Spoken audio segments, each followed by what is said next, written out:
Estos son otros predictores de severidad que sí son conocidos y que también ténganlo en consideración para el examen. Si un paciente tiene hematocrito 44, más de 44 al ingreso, mayor riesgo de pancreatitis severa, riesgo nada más. Si el paciente es obeso o tiene un índice de masa corporal mayor de 25, mayor riesgo de pancreatitis severa.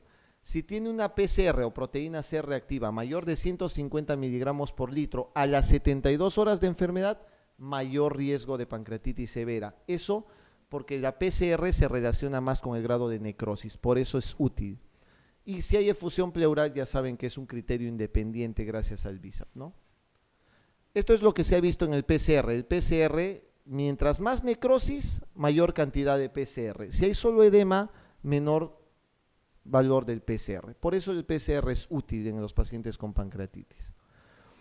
Hay lo que llaman el índice tomográfico de severidad. Pregunta de examen otra vez. El índice tomográfico de severidad utiliza dos cosas. Para empezar, un puntaje que va desde 0 hasta 10 puntos, que también básicamente ve complicaciones y básicamente ve porcentaje de mortalidad. Utiliza esto que es los criterios de Baltasar. Doctores, los criterios de Baltasar tienen que sabérselos de memoria. Es pregunta de examen también varias veces, ¿ya? ¿Les van a preguntar el grado A? No, porque es páncreas normal. Eso nunca les preguntan. ¿Cuál es el que usualmente preguntan? Y el que había, por ejemplo, en el examen es los cambios extrapancreáticos o el Baltasar C. O el Baltasar B, que es la pancreatitis edematosa.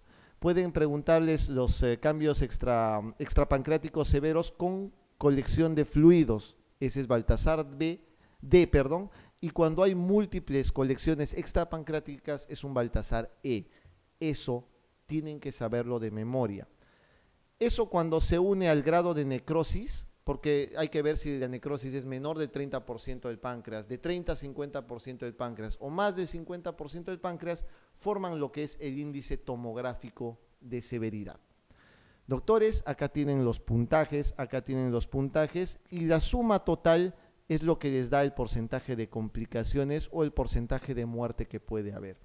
Un paciente que tiene lo máximo, premiado, múltiples colecciones, ¿no? Extrapancreáticas, que tenga 4 puntos acá en el Baltasar y que tenga más del 50% de necrosis, tiene un total de 10 puntos en el índice tomográfico de severidad. ¿Qué significa eso? Que este paciente tiene 92% de probabilidades de complicaciones finales y tiene un 17% de probabilidad de morir. Eso significa el índice tomográfico de severidad. El tratamiento, rápidamente, la piedra angular del tratamiento para pacientes con pancreatitis es la hidratación. Tienen que dar hidratación. Lo segundo es la analgesia, hidratación y analgesia.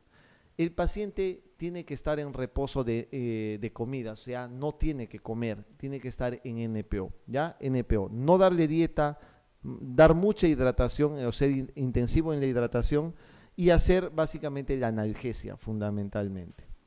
En la hidratación, doctores, pueden utilizar esta dosis de 80 a 120 cc por kilogramo por día. Eso es un consenso que es amplio y muy variable. Pueden utilizar 3, 4, hasta 5 litros de cloruro de sodio por día con tal de hidratar al paciente. Lo importante es mantener una buena diuresis y que el paciente tenga un buen patrón respiratorio. Cuidado que se encharque cuando le den mucho fluido. Siempre tienen que tener cuidado con eso. El manejo del dolor, tengan cuidado. El manejo del dolor está consensado que es con petidina o con meperidina fundamentalmente. Petidina o meperidina vienen a ser lo mismo, ¿ya? Pueden darle fentanilo también. La morfina es una pregunta de hace 30 años siquiera, en un examen de admisión de los años 80.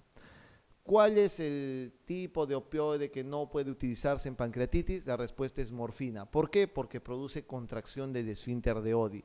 Usualmente la morfina produce contracción del esfínter de Oddi. ¿Pero qué es la petidina? Es otro opioide, pero es un opioide que produce menos contracción del esfínter de Oddi. Por consiguiente, esto de la morfina todavía queda ahí en el tapete, ¿no? Y el tramadol que se puede utilizar, pero más que todo es petidina o fentanilo. El soporte nutricional, doctores, En pancreatitis leve, NPO, 3 a 5 días. NPO, 3 a 5 días. ¿Cuándo le inicias la dieta a un paciente con pancreatitis leve? Cuando el paciente no tenga dolor y cuando tenga ruidos hidroaéreos presentes. Si el paciente ya no tiene dolor y los ruidos hidroaéreos están presentes, le puedes empezar la dieta al paciente. Pero sí es importante de que sepan que hay pacientes que persisten con el dolor inclusive hasta una semana. Nunca dejen a un paciente con pancreatitis más de una semana en MNPO. Si sigue con dolor o sigue con ruidos hidroaéreos ausentes, después de 7 días pasan al siguiente paso, que es el soporte nutricional con nutrición enteral total, nutrición por sonda nasoyeyunal, ¿ya? Por sonda nasoyeyunal. O sea, tienes que darle una sonda nasoyeyunal, ponerle una sonda nasogástrica a una nasoyeyunal. Consideraciones para que tomen en cuenta en pancreatitis acá. No se debe dejar más de 7 días al paciente en NPO. ¿Por qué? Porque produce atrofia de vellosidades. Si hay atrofia de vellosidades, se alteran las uniones intercelulares y se meten las bacterias por ahí, se meten al páncreas, el páncreas se infecta y el paciente se muere. Por ese motivo, no deben de dejar en NPO a un paciente. Si pasan 7 días y este paciente no puede tolerar la vía oral, pónganle una sonda nasogástrica o una nasoyeyunal. El punto es el siguiente. Antiguamente decías que tenían que bypassear la segunda porción del duodeno, por eso era nasoyeyunal. Actualmente se ha visto que dándole alimentación por sonda nasogástrica o sonda nasoyeyunal, el resultado es el mismo. La idea es que el paciente no deje de nutrirse, ¿ya? No deje de nutrirse. Lo ideal es nasoyeyunal, pero no importa si es nasogástrica, se ha demostrado que ambos son útiles para esto, ¿no? Nutrición parenteral, doctores, parenteral no es lo mismo que enteral. Enteral es la sonda y es por vía oral. La parenteral, que es endovenosa o por catéter, solamente se da si hay contraindicación para la vía enteral, solamente en ese caso. No utilicen por las puras la nutrición parenteral. Esto es claro, ¿no? Este es un páncreas normal, una unión intercelular normal del enterocito. Si hay atrofia de vellosidades, entra por acá las bacterias, se infecta el páncreas y se muere vuestro paciente. Los pacientes que tienen pancreatitis severa, ¿debes darle antibióticos? Sí, no, eso es el otro gran problema. Solamente se da antibióticos en pancreatitis aguda, solamente en el caso de que sea severa y en el caso de que esté infectado y que esté demostrado que esté infectado el páncreas. Si no, no deben dar soporte. No, la profilaxis antibiótica no está demostrada que sea útil, pero paciente con necrosis infectada esos son los únicos que pueden recibir antibióticos en pancreatitis. ¿Y qué antibióticos? No cualquiera, tiene que ser los carbapenems, o sea, imipenem o meropenem, nada más que esos dos. Ya saben entonces, profilaxis antibiótica solamente si se sospecha, solamente, y esto queda en controversia porque no está aceptado mundialmente que se use, solamente si se sospecha de infección, porque a veces es difícil ver si realmente un páncreas está infectado. Solamente en ese caso se debe de dar. La necrosis infectada, ya saben, indicación para uso de carbapenems, imipenem o meropenem, y hay indicación quirúrgica en el caso de que haya gas, cuando ya haya presencia de gas dentro de la necrosis. Eso quiere decir que las bacterias están produciendo gas y ese paciente debe ir a una resección quirúrgica del páncreas. Ok, pregunta 22. Paciente con 5 días de dolor abdominal en banda y con cálculos en la vesícula por ecografía. Se sospeche pancreatitis. ¿Qué hacen?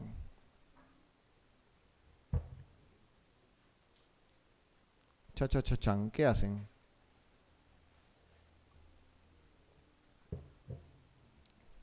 ¿Qué hacen? Tac, 5 días de dolor y cálculos en la vesícula. ¿Qué hacen? Los 3 criterios: clínico, laboratorial y imagenológico. No pidan al ingreso TAC, por favor, al ingreso no. No pidan al ingreso tomografía, al ingreso. ¿Qué se pide primero? Amidasa o lipasa. ¿Cuál van a pedir acá? ¿Amidasa o lipasa? Ok, acá viene el truco. La amilasa se eleva a las 4 horas de dolor. Toma su pico a las 48 horas, a las 24 o 48 horas, y el tercer día se cae y vuelve a sus valores normales. La lipasa aumenta a las 4 horas del dolor, 4 a 6 horas, toma su pico a las 48 a 72 horas y se mantiene hasta los 7 días. ¿De acuerdo? ¿Qué le piden? Tiene 5 días. La probabilidad de que encuentren una amilasa normal en este paciente es alta, entonces tendrán que pedirle una lipasa para confirmar el diagnóstico. ¿De acuerdo? Entonces la respuesta acá es lipasa. Pregunta 23. ¿Es una complicación sistémica de la pancreatitis? ¿Cuál? Complicación sistémica. Fácil. Así es, insuficiencia respiratoria. Los demás son complicaciones locales y la falla hepática no lo es. Pregunta 24. ¿En qué consiste el signo de Cullen? Signo de Cullen. Así es, una coloración azulada periumbilical por infiltración del epiplón menor. Acá tienen la imagen, ¿no? La respuesta es la C. Esto es un signo de Cullen. Esto solo he visto en esta foto. Nunca he visto un signo de Cullen, porque el signo de Cullen básicamente, y el de Gray-Turner, que es los hematomas en los flancos, se ve en el 4% de los pacientes con necrosis hemorrágica del páncreas. O sea, recontra raro de que vean la hemorragia en un paciente ya no existen muchos de esos pacientes, generalmente ya están bien manejados, ¿no? Entonces, es raro ver estos signos.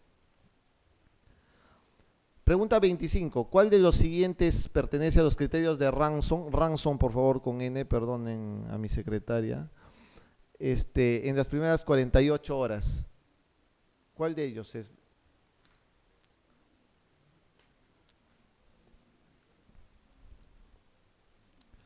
Calcio más de 8, amidasemia más de 2000, descenso del hematocrito, proteínas, déficit de bases. Les he dicho que generalmente preguntan las de 24 horas, ¿no? Y estos son los criterios a las 48. Amidasemia no es un criterio, ojo, con eso pueden caer. Pero acá el que es el descenso del hematocrito. Vean ustedes en sus criterios de Ranson que tienen anotados en las diapositivas anteriores. Pregunta 26. En cuanto al tratamiento de pancreatitis aguda, ¿es cierto que? A ver, ¿cuál es esa? A ver. ¿No es necesario en los casos leves realizar dieta absoluta? ¿Eso es cierto? ¿Dieta absoluta? ¿Es necesario o no es necesario? Es necesario, por consiguiente esa es falsa. ¿Siempre se debe colocar una sonda nasogástrica? No, no siempre. ¿El tratamiento de elección es el quirúrgico siempre que sea posible? No, no hay tratamiento quirúrgico ahí. ¿La CEPRE está indicado como tratamiento de las pancreatitis de origen etílico? Jamás, la CEPRE es para las de vía biliar nada más. ¿No está demostrado que el tratamiento antibiótico profiláctico aporte ventajas? Esa es la respuesta correcta, ¿no? Pregunta 27. ¿La causa más frecuente de muerte en la pancreatitis aguda cuál sería?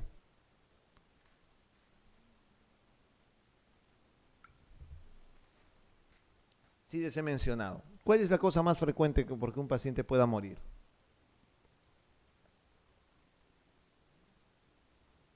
Son buenas gentes, le duele, no le dan de comer 14 días, le rompen las uniones intercelulares de los enterocitos, se entró la bacteria, se necrosó el páncreas, se infectó y sepsis, ¿no? Es la causa más frecuente de muerte en los pacientes con pancreatitis. Pregunta 28. ¿Cuál de las siguientes afirmaciones sobre los pseudoquistes pancreáticos es falsa?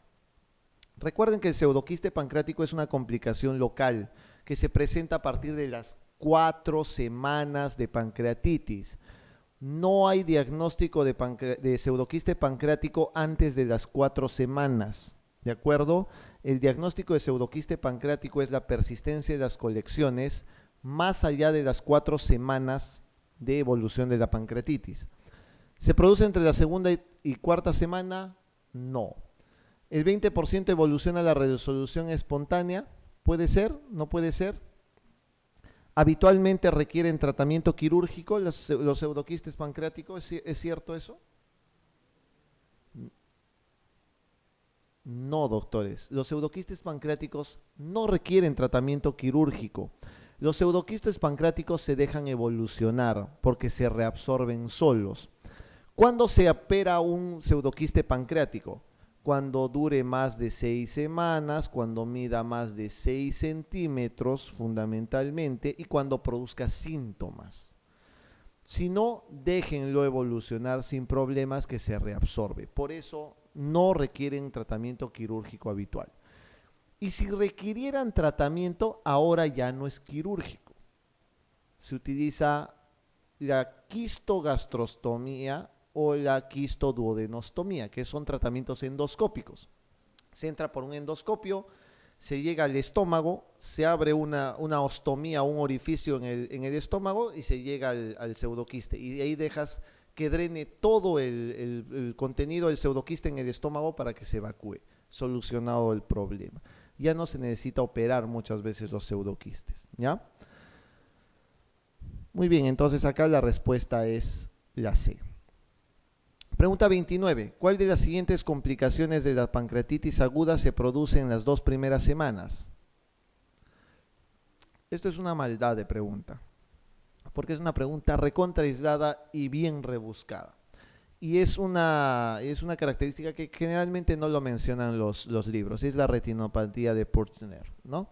De Purkinje. Esta retinopatía se presenta generalmente en las 2 primeras semanas de la pancreatitis aguda. Muy rebuscada la pregunta, sinceramente. Pregunta 30. Esta pregunta está diferente en vuestra hoja. Corríjanla, por favor. Es paciente con 2 días de dolor abdominal en banda, cálculos en vesícula por ecografía, se sospecha de pancreatitis. ¿Qué sugieren como primera opción?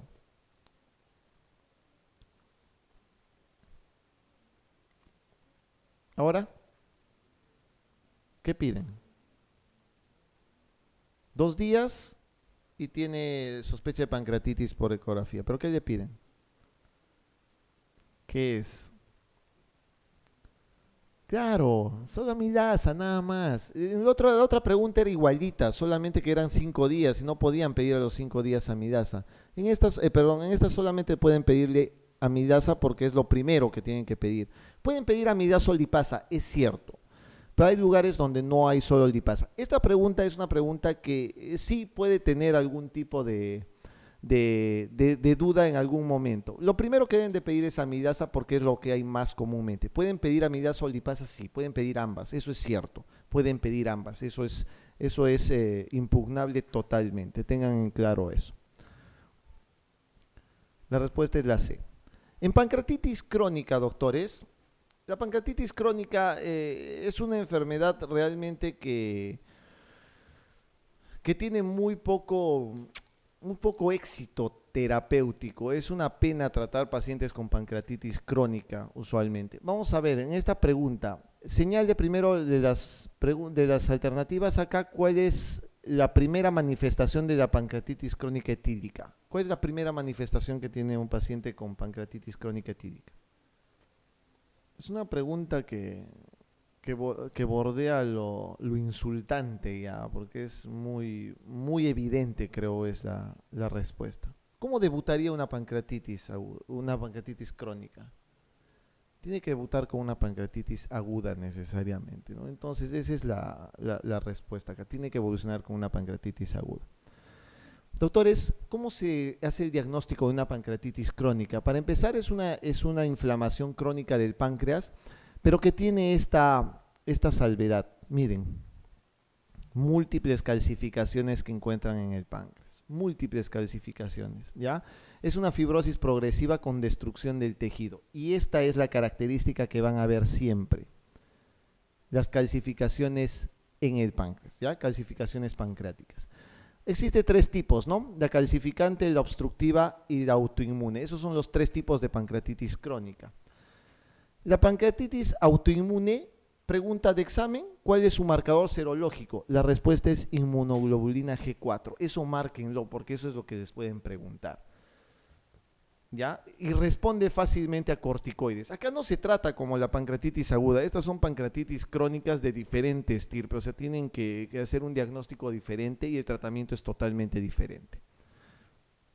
La etiología de las pancreatitis, doctores, la etiología no es la biliar. La etiología de la pancreatitis crónica es alcohol, hasta en el 80% de los casos, ¿de acuerdo? No confundir con la pancreatitis aguda, en donde la causa más frecuente es litiasis.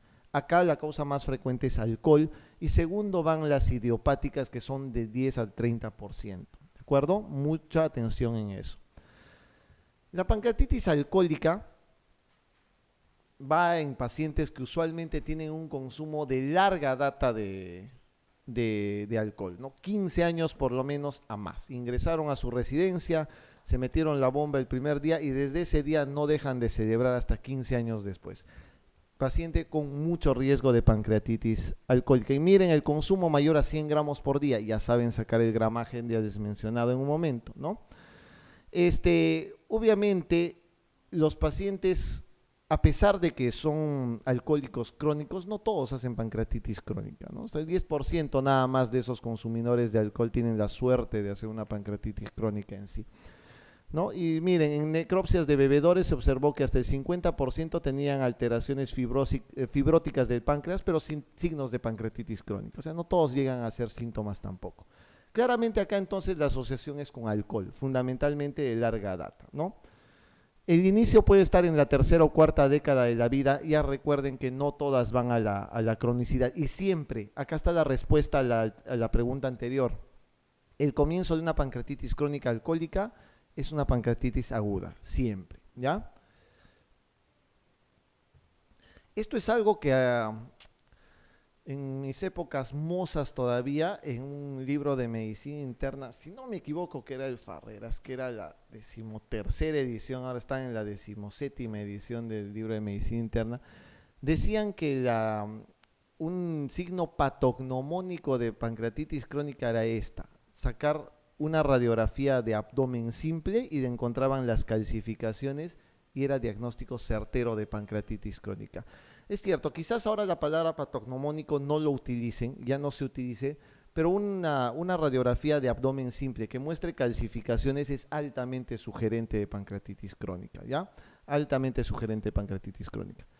Doctores, les pongo esta lámina de pancreatitis tropical que es también recontra trillada porque hay una pregunta el año pasado, el anteaño pasado en el examen de admisión de acá. Pancreatitis tropical, una cosa extremadamente rara. Causa desconocida con alta prevalencia en la India, ¿ya?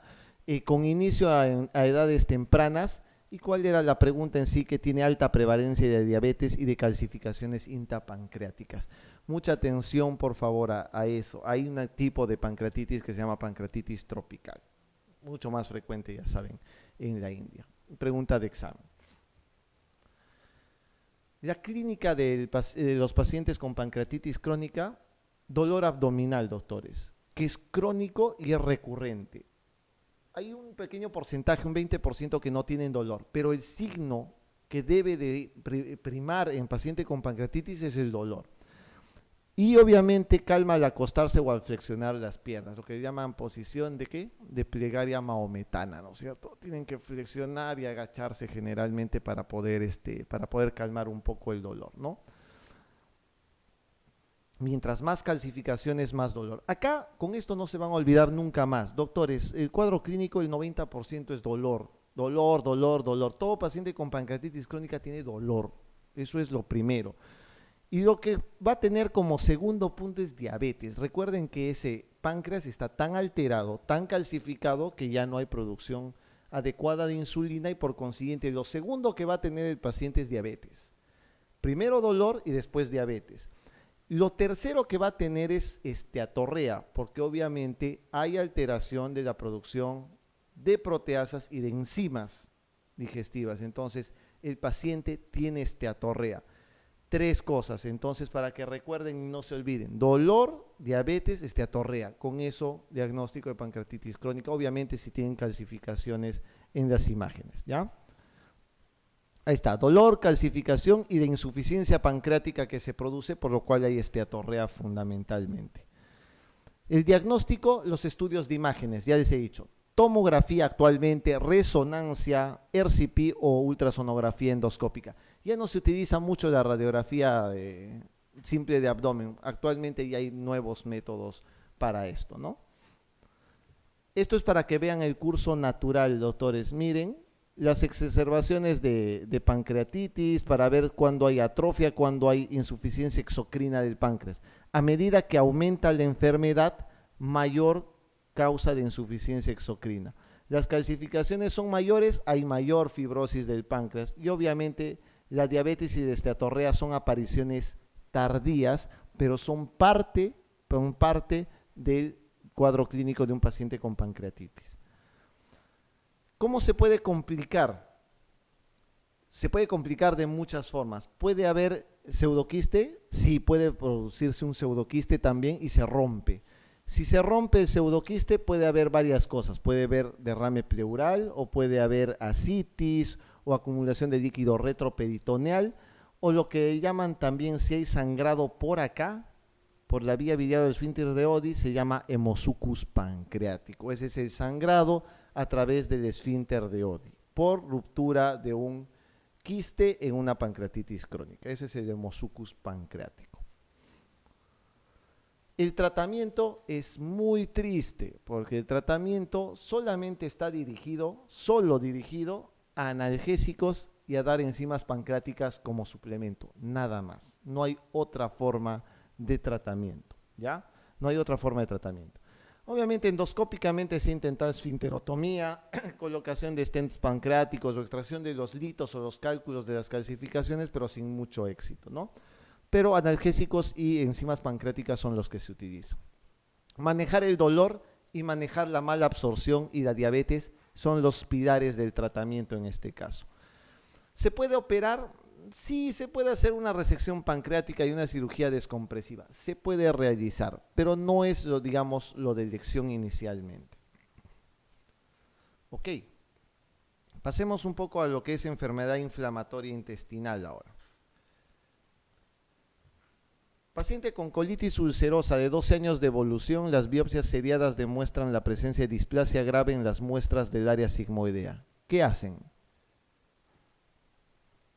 Una colitis ulcerativa o colitis ulcerosa que encuentren displasia, doctores, con displasia ya, paciente debe ir a una resección quirúrgica total. Ustedes encuentran solo un puntito de displasia en un paciente con colitis ulcerativa y lo tienen que operar. ¿Y cuál es la operación? Sacar absolutamente todo el colon sin excepción, ¿ya?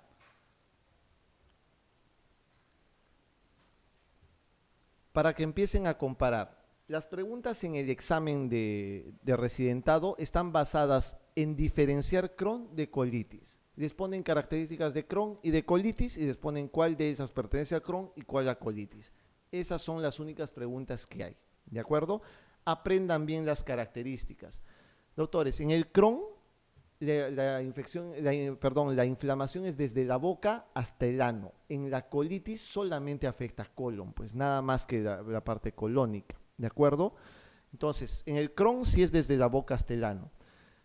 En la colitis ulcerativa, el 95% tiene afectación rectal, pero en la afectación del Crohn, solamente el 50% se afecta a la parte rectal, solo en la mitad de los casos, ¿ya? Otra pregunta. Obviamente, el otro nombre de la enfermedad de Crohn, ¿cuál es? ¿Recuerdan? Enteritis regional, ¿ya? Se llama enteritis regional.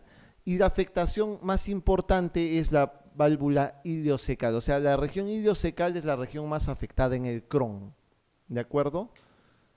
Otra pregunta de examen.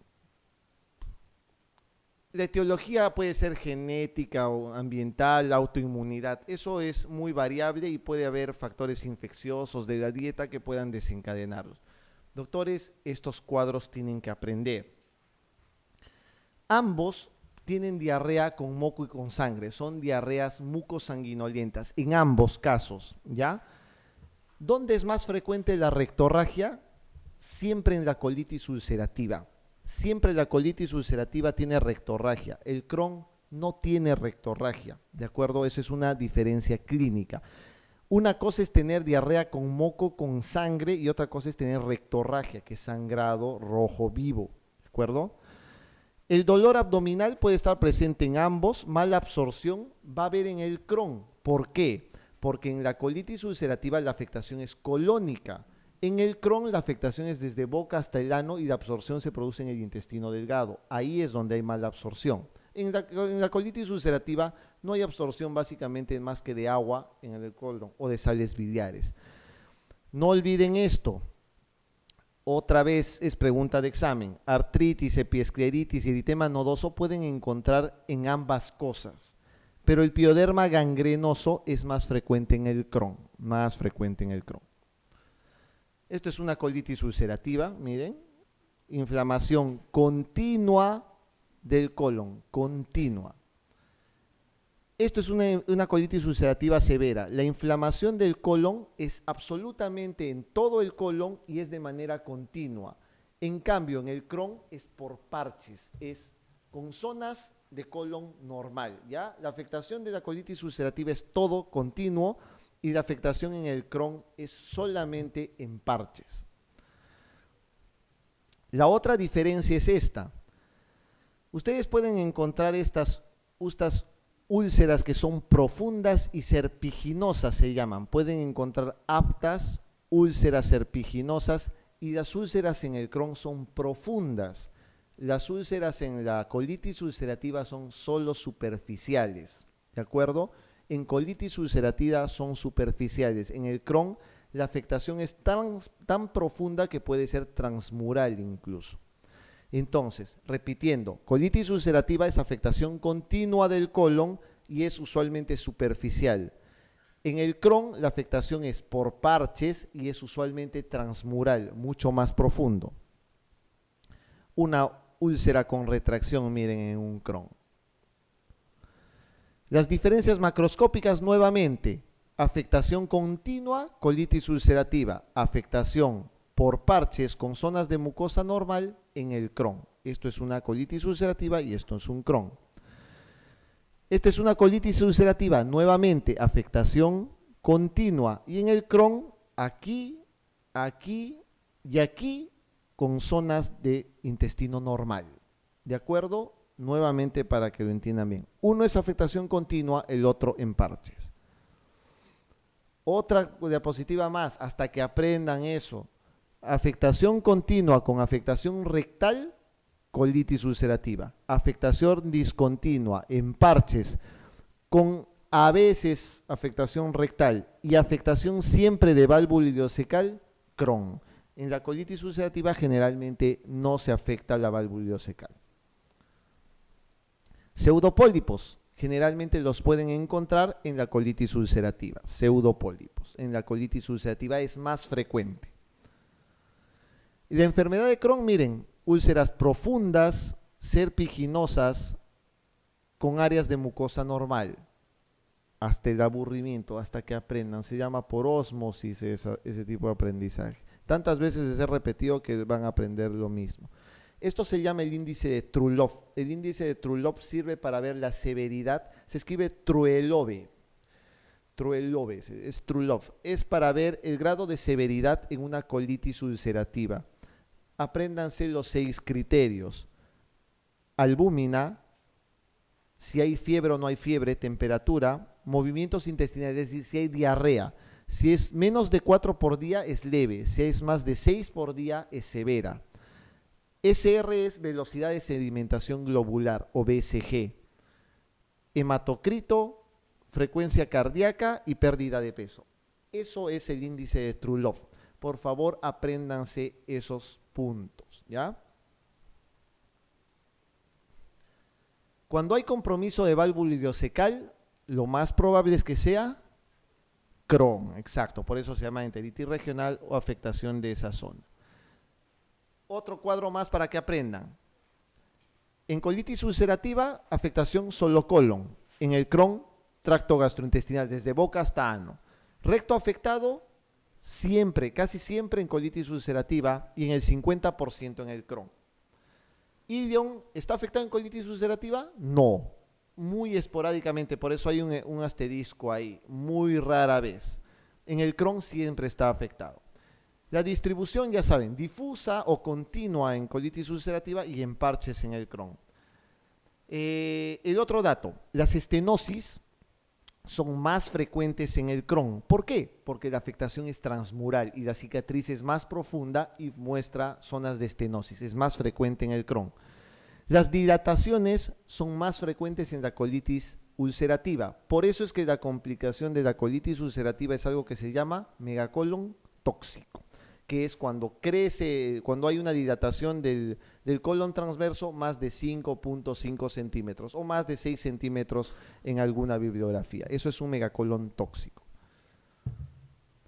Doctores, la parte histológica tiene puntos para anotar. Alteración de la arquitectura es algo que puede verse.